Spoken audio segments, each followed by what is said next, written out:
তথ্যমন্ত্রী জহির উদ্দিন স্বপন সোমবার ২৭শে এপ্রিল বাংলাদেশে নিযুক্ত মার্কিন রাষ্ট্রদূত ব্রেন্টি ক্রিস্টেনসেনের সঙ্গে বৈঠক শেষে সাংবাদিকদের সঙ্গে আলাপকালে তার বক্তব্যে অপতথ্যকে যুদ্ধের মতো বলা নিছক রাজনৈতিক বাগাড়ম্বর নাকি বাস্তবতার সতর্ক সংকেত, এই প্রশ্নটাই বড় হয়ে দাঁড়ায়।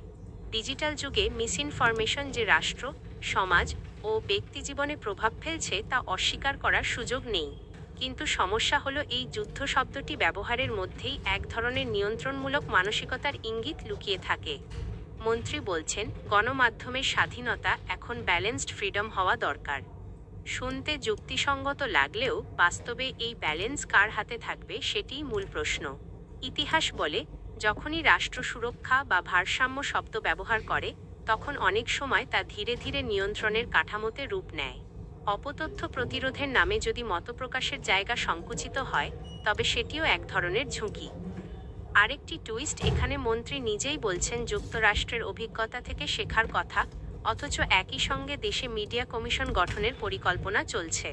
প্রশ্ন হলো, এটি কি সত্যিকারের স্বচ্ছতা ও জবাবদিহির জন্য, নাকি নীতিগত ছাতার আড়ালে তথ্য নিয়ন্ত্রণের নতুন ফ্রেমওয়ার্ক? ডিজিটাল প্ল্যাটফর্মে অপতথ্যের বিস্তার বাস্তব সমস্যা, কিন্তু তার সমাধান কি যুদ্ধ ঘোষণা? শত্রু চিহ্নিত করা হয়। এখানে শত্রু যদি অপতথ্য হয় তাহলে তার সংজ্ঞা কে নির্ধারণ করবে? এই জায়গাতেই গণতন্ত্র ও নিয়ন্ত্রণের সীমারেখা অস্পষ্ট হয়ে যায়। সবচেয়ে বড় বিরোধাভাস এখানেই যে প্রযুক্তি একসময় তথ্যকে সাধারণ মানুষের নাগালে এনে গণতান্ত্রিক করেছিল, সেই একই প্রযুক্তিকেই এখন নিয়ন্ত্রণের হাতিয়ার হিসাবে ব্যবহারের যুক্তি দাঁড় করানো হচ্ছে। ফলে প্রশ্ন উঠছে, আমরা কি সত্যিই অপতথ্যের বিরুদ্ধে কার্যকর লড়াই করছি, নাকি তথ্যের স্বাধীনতার চারপাশে ধীরে ধীরে নতুন এক সীমারেখা টেনে দেওয়া হচ্ছে?